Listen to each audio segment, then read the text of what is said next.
understood what he was doing. As far as he's concerned, maybe it was another religion, and like I say, it is not all the time, it's not a religion. Christianity is a relationship. It's a fantastic relationship between you and God. And so if somebody for any reason says, look, I'm forgetting about this Christianity, I want to try some other thing else, it's because he never really understood it in the first instance. But going to your question, somebody converts to some other thing, fine. That doesn't stop you from loving the person. That is his understanding at this point in time. That is his feeling at this point in time. That is, I once had a friend who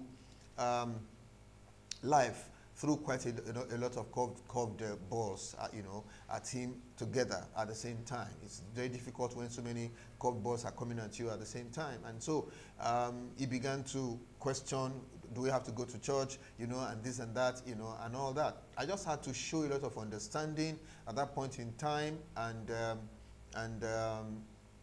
just cope with him and pray along with him and pray for him and all, because of the things that have come against him together at the same time. But eventually, God, in the way he does his things, he brought him out of all that situation, and today he's very, very fine and doing so well. So show love to that person as much as possible. I hope I've answered the question.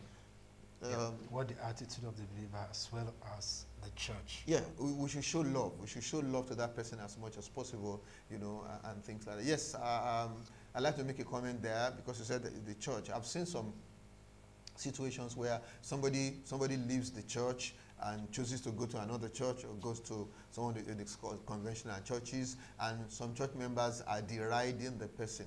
He left our church, I saw him, his neck is as long as a gun, and all that kind of a thing. That's not like Jesus. It's not at all like Christ. That's not what God expects us to do. We should love that person and wish him all the best and continue to pray for him. Praise God. Hallelujah. I'll read one more question from here, but just before I do that, if you want to watch us live, this program runs also live on YouTube, on Facebook, as well as on Instagram.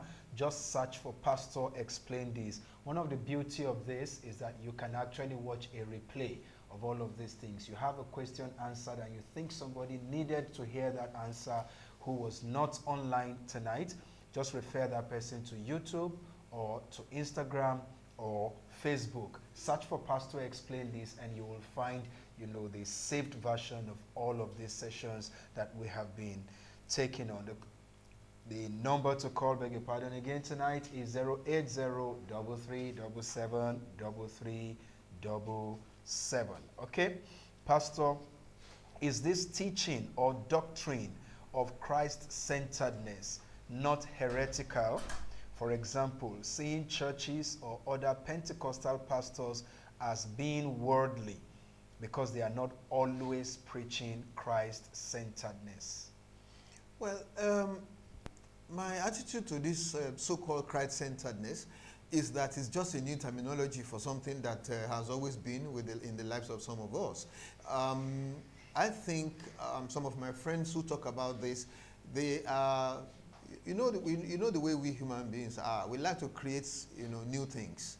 And so somebody just comes up with something new, and then that's the one he preaches for the next 3 years. And then another person comes up with another new thing that seems to have a more hip name, a more fun name than this one, or a more, what's the other name? If you don't want to use hip or fun, a more trendy. A trendier name, or a more higher sounding name than this one, and then everybody goes that direction again. To my mind, some of the things that these people say, some of us already are living by it, except for to ones that may be to some form of extreme that you see here and there.